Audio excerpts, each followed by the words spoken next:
Dating Pangulong Cory Aquino magkasama na sa 500 peso bill.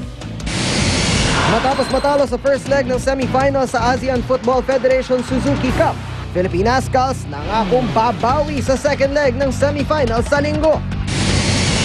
Isang eroplano sa Nepal bumagsak, mahigit 20 patay.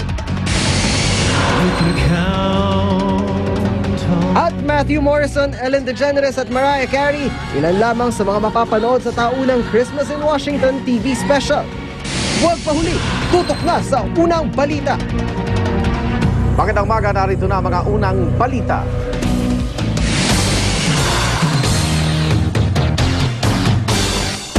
Mga igan, eksakto isang linggo na lang, Noche Buena na, kaya payo ng samahan ng mga supermarket sa publiko, mamili po kayo ng maaga para makaiwas sa siksikan at aberya. Darito ang report ni Bernadette Reyes. Gusto ba yung mag-cheers pa? Habang ginagastosan ng karamihan ng mga Christmas party, si Lilia Obispo, inilaan na lang ang pera sa Noche Buena items na ipamimigay sa kanyang mga empleyado. Pero itinataon daw niya ang pagsha-shopping sa patay na oras. Maluwag naman. Kasi hindi naman ng rush hour. Inaasahang lalo pang iigting ang Mad Holiday Rush habang lumalapit ang Pasko. Pinakakasagsagan daw pagpatak ng 20 ng Disyembre hanggang sa bispiras ng Pasko. Kung kayo may pera na, palagi kong sinasabi, pumunta na kayo ngayon sa mga tindahan. Maring malapit sa inyo, maring supermarket. At kung convenience ang gusto nyo, this supermarket. Mabigat sa bulsa minsan. Pagbiglaan. Medyo matagal ang pagdating ng bonus. Opo. Kaya yun, kung ano yung mayroong kaming makakayang bilhin sa ngayon, unti-unti na po namin. Una na nagsabi ang mga manufacturers, hindi na raw sila magtataas ng presyo hanggang sa matapos ang taon. May sapat na supply din daw ng mga Noche Buena items ngayong Pasko. Pero sabi ng PASI, ang hindi maiiwasan ay kapag nagkaubusan ng stock at kailangan pang hintayin ang bagong delivery. Kaya hanggat maaari, huwag daw gawing last minute ang Noche Buena shopping. Bukod sa siksikan, baka napagpilian na ang mga natitirang mga items. Ang manufacturers, may mga nag-announce na hindi na kami magde-deliver dahil bakasyon ng tao namin. Ngayon, yung mga ibang manufacturer naman, hindi nagagalaw ang presyo up to the end of the year. Naglabas na ng suggested retail price ang Department of Trade and Industry para magsilbing gabay sa mga mamimili. Natatarantaman kayo sa inyong pagsha-shopping, siguraduhing wasto ang presyo ng inyong mga pinamimili. Tumingin sa mga poster tulad nito kung saan makikita ang suggested retail prices ng mga Noche Buena products ngayong Pasko. Para sa unang balita, Bernadette Reyes reporting. Kaunay balitang yan, mga kapanayan natin si Ginoong Stephen Kua, presidente po ng Philippine Amalgamated Supermarkets Association Incorporated. Ginoong Kua, good morning! Yes, good morning, Igan. Kamusta na yung mga presyo ng ating mga Noche Buena items? Ayan. Okay naman, wala namang pagbabago. So far, dumadami ng tao sa mga supermarket. Pero steady naman ang supply at ang presyo hindi naman gumagalaw. So ano yung paborito nilang kunin dyan sa mga tindahan ninyo? As usual, every party we go to, pare-parehong pine-prepare. Oo nga spaghetti. Fruit salad, no? Konting keso or queso de bola, no? So, mukhang yun. Yung pa rin ang mga pine-prepare. So, parati ko namang payo ay maging creative at mag-isip tayo ng ibang dishes para medyo mag-even out ang supply at demand for product. Marami pa supply? Marami pa.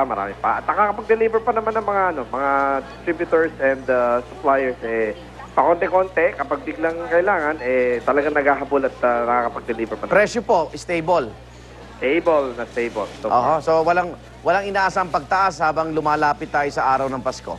Like I said, as long as mag-even out ang supply and demand, no? Ibig sabihin, mag-isip tayo ng ibang produkto at hindi puro sa spaghetti at oo nga, nakasentro doon. Salad, medyo hindi tayo maubusan ng mga sangkap para sa mga dishes na yun. At hindi tataas ang presyo kapag hindi maubusan ng stock. Mag-noodles kayo. Okay, mensahe sa ating mga mamimili. Mr. Kua. Ayun, nabanggit mo na, noodles, no? So, pasta ang spaghetti. So, pwede rin mag-elbow macaroni. Pwede mag-elbow macaroni soup, di ba? Tama. Oo, mainit. Pampainit sa katawan dahil medyo malamig na yung season, di ba? Oo, sa fruit salad, pwede mga gelatin, pwede mga ibang klaseng matamis. Para, yun na nga, maupos din ng mga ibang produkto, matulungan din natin ng ibang manufacturers at yung mga kanilang mga employees, no? Okay. Thank you. Merry Christmas. Merry Christmas po sa inyo lahat. Stephen Cuapa, Presidente ng Philippine Amalgamated Supermarkets Association Incorporated. Tuwing holiday season, lahat napapasabak sa matinding kainan. Pero hinay-hinay lang po para makaiwas sa sakit. Naritong report. Ngayong Kapaskuhan, kaliwat kanan naman ang mga handaan. Ngunit paalala ng mga eksperto, hinay lang sa pagkain. Dahil kung magpapabaya, ilang matitinding sakit ang maaari nating danasin. Dapat din nating paalam na baka napapasobra minsan sa pagkain. Lalo na sa matataba o masyadong maalat. Lalo na yung mga may hypertension. So, nangyayari yung nagkakaroon ng hypertensive attack ang some of patients. Karamihan pa naman, lalo sa mga lalaki, sinasabayan ng beer or wine or whiskey. So, ang tendency mo, kakain ka na mas madami than usual. Heart attack at stroke, yan ang killer diseases tuwing panahon ng Pasko. At ang numero 1 biktima ng mga sakit na ito, ang mga gaya ni Mang Dario na hilig kumain ng pagkaing mamantika. Pag nagluluto ng puro taba kinakain ko eh. Ano na pag pinirito, gano'n. Oh, sarap. Parang ang sarap kasi. Sarap kainin eh. Upang maging masaya ang pagdiriwang ngayong Pasko at maging ligtas ang ating kalusugan, payo ng mga eksperto, pairali ng disiplina pagdating sa kainan. Pwede, pag umatin tayo ng mga parties, piliin natin yung mga fruits and vegetables. Ayan. Tapos yung sa servings naman ng karne, mga 3 to 4 servings lang maghapon, okay na po yun. Ang 1 serving ng karne ng baboy kasi one matchbox size, yung laki ng kahon ng posporo. So mga 3 hanggang 4 sa maghapon. Pwede rin tayong gumamit ng maliit na plato, pero siguraduhin naman natin na isang beses lang tayong babalik. Para sa unang balita, PR Kanghel reporting. Mga bagong perang papel ipinakita ng Bangko Sentral kay Pangulong Noynoy Aquino. Sa bagong 500 peso bill, magkasama na ang magulang ng Pangulo na sina dating Senador Ninoy Aquino at dating Pangulong Cory Aquino. Naritong report ni Leigh Alves. Kung dati ay solo ni dating Senador Ninoy Aquino ang 500 peso bill, ngayon hindi na siya nag-iisa. Sa bagong 500 kasama na niya ang kanyang kabiyak, ang yumaong Pangulong Cory Aquino. At kung mapapansin ninyo, hindi na nakapangalumbaba si Ninoy kundi nakangiti na. Makasaysayan ng bagong 500 peso bill dahil ang nakapirma ang kanilang uniko ihong si Pangulong Noynoy Aquino. Tampok din sa bagong 500 ang imahe ng 1986 People Power na siyang nagluklok kay Mrs. Aquino sa kapangyarihan. Iprinisenta ito sa Pangulo at kanyang mga kapatid. Sa kanyang pasasalamat, naisingit pa ng Pangulo ang pagbibiro tungkol sa kanyang love life. It does make me happy as a son and as a Filipino to have my parents in the same banknote. It is a testament to what they sacrificed for our people and a testament to their love for our country. It also serves as a constant reminder for me that my parents were more fortunate than I in finding that person that made them whole and allowed them to achieve the heights that they did. Ayon sa BSP, bago pa man maging Pangulo si Pinoy, ay buo na raw ang planong idagdag ang imahe ni dating Pangulong Cory sa 500 peso bill. Pero hindi lang ang 500 piso ang nagbago. Sa bagong 200 peso bill, makikita pa rin ang imahe ni dating Pangulong Gloria Arroyo. Ngunit mas maliit na ito ngayon kumpara sa dati. Sentro pa rin naman ng bagong 200 ang ama niyang si dating Pangulong Diosdado Macapagal. Ang anak ni dating Pangulong Arroyo na si Luli at kapatid na si Arturo ang dumalo. Nagkamay sila ng Pangulo. At nagbeso rin sa Aquino Sisters. At nang tanungin ang dating presidential daughter tungkol sa kanyang pagbabalik palasyo, meron po ba kayong gusto sabihin kay President? Good afternoon. Because we were invited, and so don't put any meaning into things that are not there. You know, so don't try to make intriga where there's none. Hindi naman nagbago ang kulay ng mga peso bills, pero mas bata na ang imahe ng mga dating Pangulo at mga bayani rito. At sa likod ng mga perang papel, bida naman ang mga magagandang tanawin at kakaibang hayop ng bansa. Sa 20 pesos, tampok ang Banawe Rice Terraces at ang Palm Civet. Ang Taal Lake at ang Isdang Maliputo naman ang makikita sa likod ng 50 pesos. Sa 100 piso, masisilayan natin ang mga imahe ng Mayon Volcano at Butanding. Sa 200 peso bill naman, nariyan ang Chocolate Hills at Tarsier. At sa 500 pesos, ang Puerto Princesa Subterranean River at Blue Nape Parrot.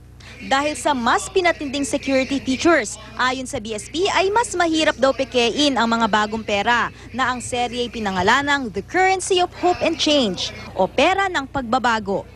Para sa unang balita, Lay Alves reporting. Samantala, patuloy ang paalala ng Bangko Sentral sa publiko na mag-ingat po sa pagkalat ng mga peking pera. Kahapon, isang babae ang nagtangka umano magbayad ng mga peking perang papel ang inaresto sa Orani, Bataan. Narito ang report. Salamat na lang daw sa anunsyo sa palengke na may kumakalat na peking pera. Napaisip ang tinderang si Aling Aurora nang matanggap ang 500 pisong bayad ni Norma Uto na bumili sa kanya ng kalahating kilo ng tilapia. Parang kinabahan ako, pumunta ako sa opisina. Pagkano ko ba? Sabi ko, tingnan ko nga ako. Pagkakakita ko, nakapeg, nakapalay pero nasa akin. Yun pala, hindi lang si Aling Aurora ang nabiktima kundi 3 pang tindera. Ang isa pang nagrereklamong tindera, binilhan daw ng pang-exchange gift ni Uto. May isa pa raw kasamang babae si Uto na ayon sa tinderang ito ay siyang may hawak ng pera. 5 500 peso bill, 3 200 at 6 na 100 peso bills na di umano'y pare-parehong peke ang nakuha kay Uto. Depensa naman ni Uto, galing daw sa sweldo ng kanyang asawa ang pera at di raw niya alam na peke pala ang mga ito. Nakakulong ngayon si Uto habang pinaghahanap ng pulis ang babaeng kasama niya. Dahil magpapasko at kaliwat kanan ang pamimili ng mga panregalo, nagbabala na ang mga otoridad sa paglipana ng mga peking pera. Noong nakaraang buwan lang, inareklamo ng isang tindera sa Divisoria ang isang babaeng nagbayad sa kanya ng peking 1,000 piso. Paulit-ulit ang paalala ng mga otoridad, alamin ang pagkakaiba ng mga tunay at peking pera. Mas makapal at may hibla ang tunay na perang papel habang manipis ang peke. Wala ring security mark ang peke kapag tinapat sa ilaw at kung matingkad ang kulay ng urig na perang papel, mukhang kupas naman ang peke. Pwede ring ikiskis sa puting papel ang inyong pera. Ang tunay, nagmamarka ang tinta sa papel. Para sa unang balita, Dante Perello reporting.